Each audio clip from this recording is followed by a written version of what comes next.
Hello, everyone. In the small hours of the 15th of September, there's going to be a Virgo new moon. And it has some interesting features, but at the same time, the one of the main karmic astrological aspects, the Aries North Node conjunction, is almost exact, almost to the minute, because there's about 8 minutes of an arc difference between the two. So let's take a look at the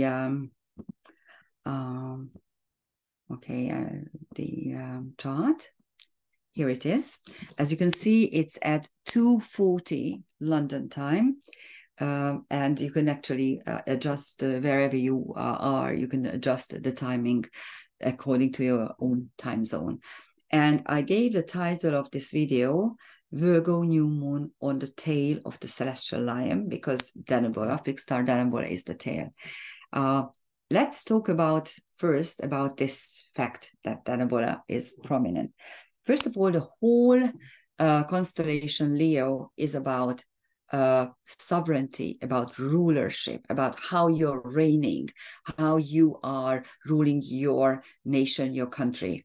And of course, it contains all types of monarchs, the usurper, the tyrant, and is on one end, and the sacred king who received his kingship from God on the other end. And the stars within this constellation are different levels of rulership. And actually the tail describes the instinctual behavior, and it gives us the potential to learn how we can actually rule our own selves, our own psyche. This is the key. And if you take a look at the London chart, the Venus-Juno conjunction is rising with Leo on the ascendant. On the midheaven, you have Chiron. And because Virgo is about putting things in order and about healing stuff that we couldn't actually heal. And it's very important that you do it by kind of paying attention to our own stuff, paying attention how we create order around us, and how we pay attention also to cleanliness and orderliness in every sense. That's Virgo, and that's the Virgo new moon. That is what it gives us potential.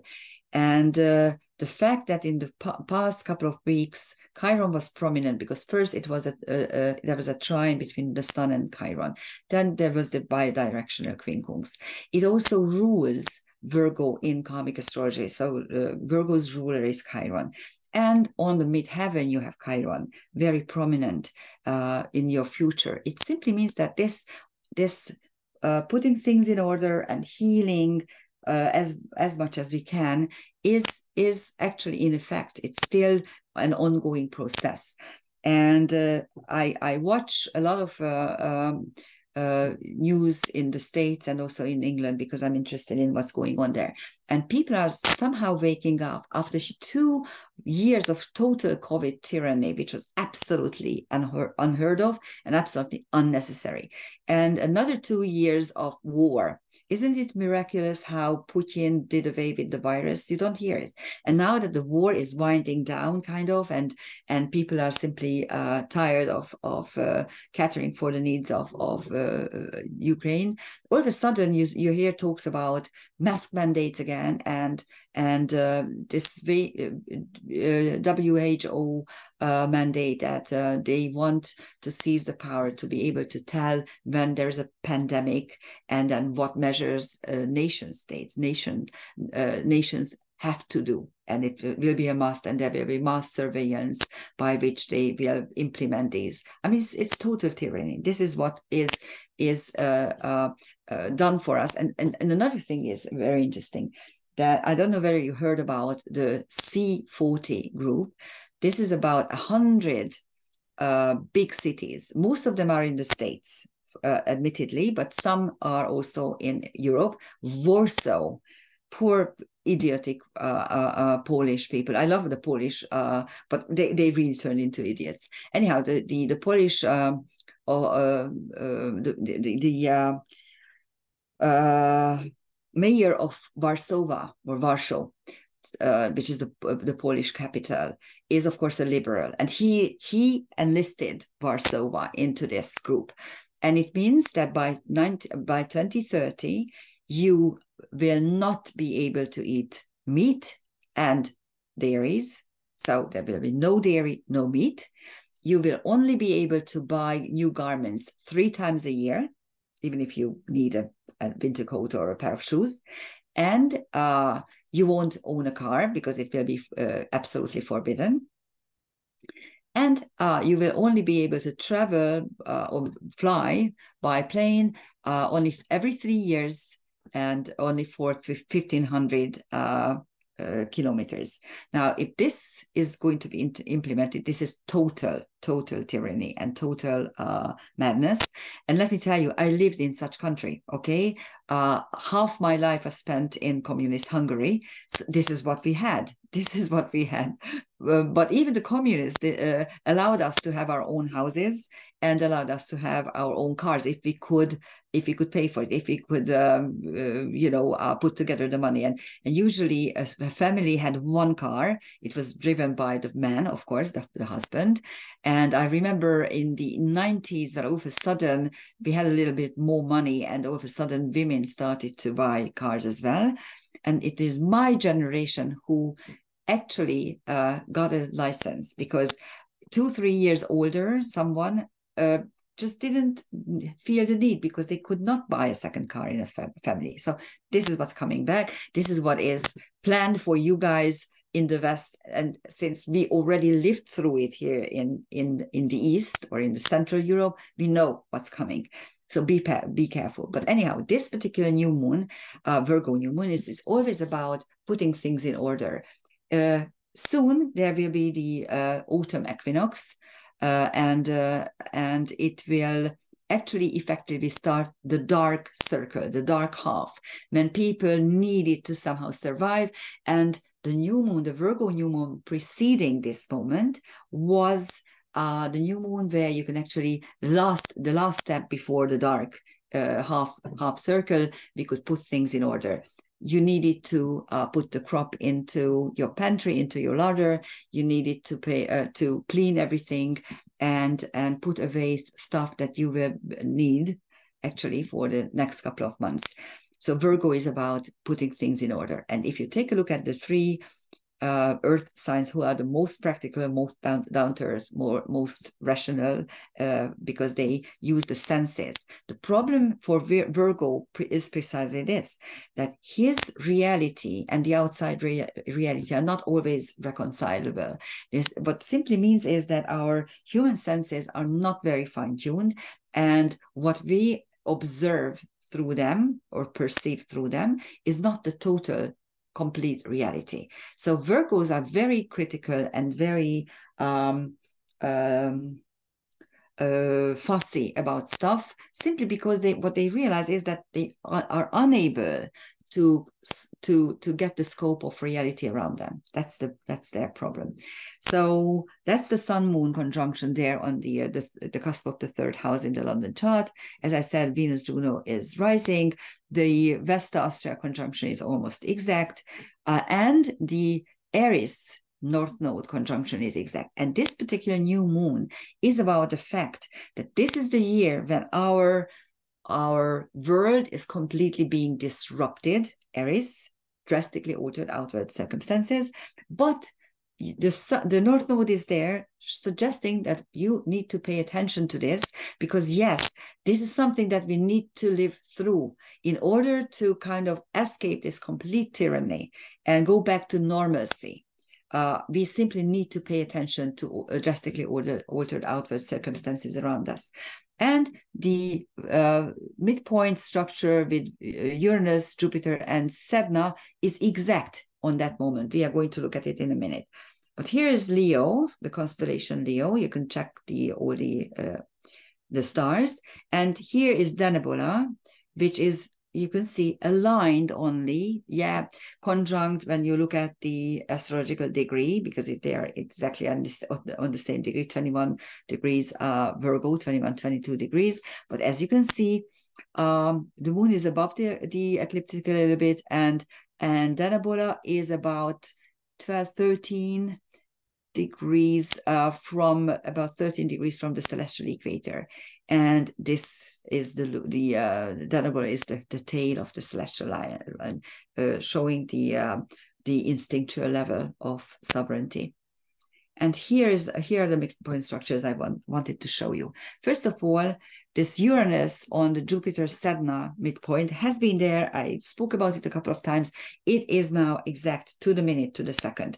Uranus is about change. Interestingly enough, all three celestial objects are now retrograding. Jupiter is the fastest moving, of course, among them.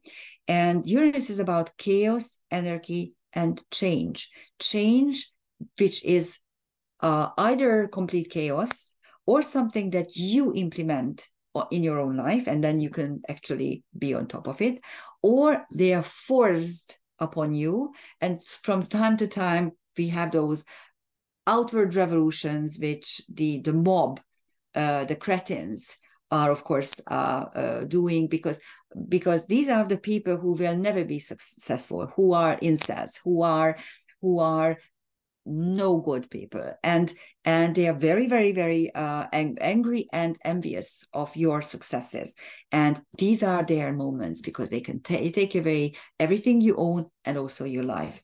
And this midpoint is about how the disruption can be actually turned into chaos, but at the same time the Sedna in the structure suggests that there may be some abuse as well, of course, because if you look at Sedna's story, it does hint on not sexual but family abuse, because it's her father who is actually dissecting her arms and fingers and hands, cut them off practically. And of course, out of these digits, the sea mammals are born. So out of something horrible and abusive, something new is emerging.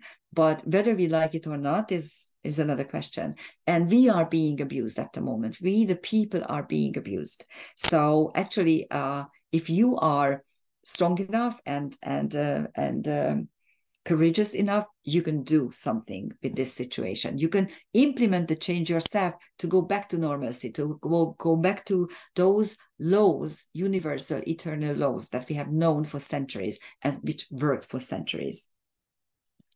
And here's the sun moon, and these are only the direct and very tight midpoint structures. So the sun moon is on Ceres Venus, and Juno Ceres, simply because Juno and Venus are conjunct. So you have two midpoints with Ceres, which means that really the energy pattern we saw with the Sun Chiron bidirectional quincunx a couple of days, 2 days ago, is the theme of this joint feminine energy is continuing, because you have three distinct archetypes here: the nurturing principle, Ceres, the mothering instinct as well, Juno, which is the first lady, so the official wife, and Venus, who is the lover. So now all three are intertwined, and the sun-moon conjunction shows us that this is the space-time moment when we can actually rearrange and reconsider these faculties of femininehood and somehow unite them again. And then the Jupiter-Pluto midpoint is wonderful, because Jupiter-Pluto aspect and the Jupiter-Pluto midpoint per se is the super success energy, because it's very easy to understand. Jupiter enlarges everything it touches, and for Pluto, nothing is ever enough. So this pair always brings success. And the Sun-Moon conjunction is on the Jupiter-Pluto midpoint, which means this could be a very successful new moon. It could mean, yes, if you understand it on a personal level, yes, you can put your stuff in order, you can heal, you can put things in order, you can put yourself in order, you can renew stuff, you can recharge your batteries, you can actually look at things that are important in order to survive the next half year.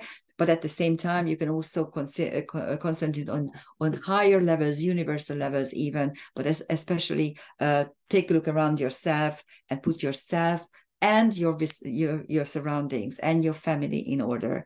You will have luck with this. So that's quite nice, I think. Anyhow, here are the midpoints. Take a look at this drawing first. You can see that Juno, Venus, and Ceres are at equal distance from the Sun, Moon. This is a midpoint.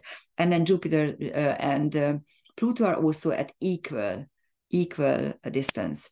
Now, this is a direct midpoint, the opposition, but there are two indirect midpoints as well, which because this is a globe and not just a circle. Interestingly enough, if you check the orbs, you will find that this is not really a configuration because the orbs are slightly bigger. I only allow 2 degrees. And for instance, here, one of the deciles are 38 degrees. So actually here, the quincunx is not really, not the quincunx, sorry, the quintile is not closing because it's 75 degrees. But we do have 2 tight squares, although they're coming out of energy. Ceres Pluto is one, and then Jupiter Venus, Jupiter Juno is the other, and Jupiter and Pluto are also connected by a tridecile, which is ingeniousness through altered states of consciousness. So actually, this is a not just a midpoint structure, but also an aspect. And let me tell you that aspects always override midpoints. So actually, we do have now an aspect which is there, but it's a slight aspect. It is not very powerful. All the quintile series, the members of the quintile series are aspects which are very, very difficult to manifest because they have no energy. So the fact that the Sun Moon is at the midpoint as well, I find this information more important and relevant at the moment. And then in the inside, you have 2 quindeciles, 165-degree ambition, obsession, both. So you have this drive, this inner drive as well. Let's take a look at the transcendental objects. On the Sun Moon, you have Hebe, Hiroshima, Avicenna, and Denebola. Wow.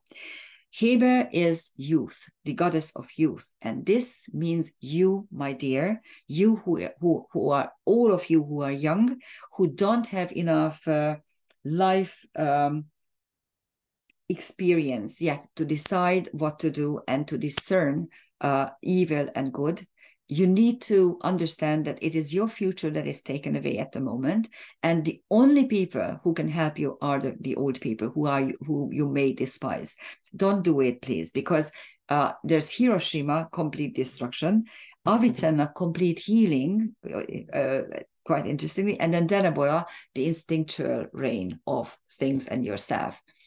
On Venus Juno, you have Hestia, which Hestia is the Greek counterpart of Vesta, so the focusing principle, the high priestess energy. Hammurabi, which is the low, and Merlin, which is the magician. This is on Venus Juno, and of course Dubhe, which is Alpha Ursa Major, one of the main stars of the Big Dipper, and the whole bear situation is linked to the goddess energy. On Jupiter, you have Albion, another dissecting archetype, but here Albion is dissecting himself of 4 equal parts in order to create the 4 aspects of mankind. So it's a very difficult and very different dissection. Sedna is being dissected by her father, while Albion is actually sacrificing himself to create something new. And this is on Jupiter. And then, okay, I didn't put here. Menkar, of course, is a fixed star, so we need a red here. Unfortunately, it's too early yet, and I usually record these videos very early in the morning. And again, if you want to know, the magenta or purple is for asteroids. The blue is for centaurs, TNOs, and the red one is for fixed stars. These are 3 distinct categories among the transcendental objects, because asteroids denote the personal karmic level, fixed stars are outside the human experience. They are higher dimensional worlds, and centaurs and TNOs are karmic wounds and phobias or potential traits that come from your wounds. And so on Jupiter, you have Almach and Menkar. Now Jupiter is retrograding, and it already reached these positions a couple of weeks ago. Now it's reaching again. Almach is Beta Andromeda, feminine power and feminine happiness. And Menkar is Alpha Cetus, which is the veil, the celestial veil, coming from the subconscious. Something emerges and something takes over. And on Pluto, you have the two centaurs, Orius and Amicus. Again, nothing changes. These three have been moving together for weeks, and they will be moving together for quite some time. Orius is mitigated punishment, and Amicus is nothing is sacred for me. I will win no matter what. This is what plutocracy is doing at the moment with us.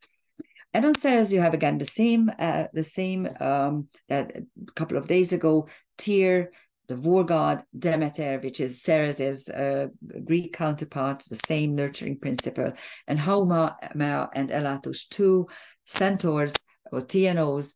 Hauma is about how I can rejuvenate and renew myself, and this obsession of being young.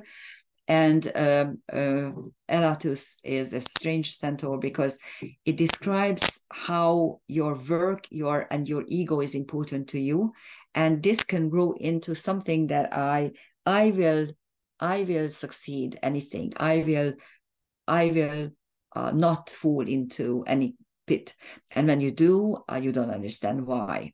So this is the energy pattern of this particular new moon. This is the last new moon before the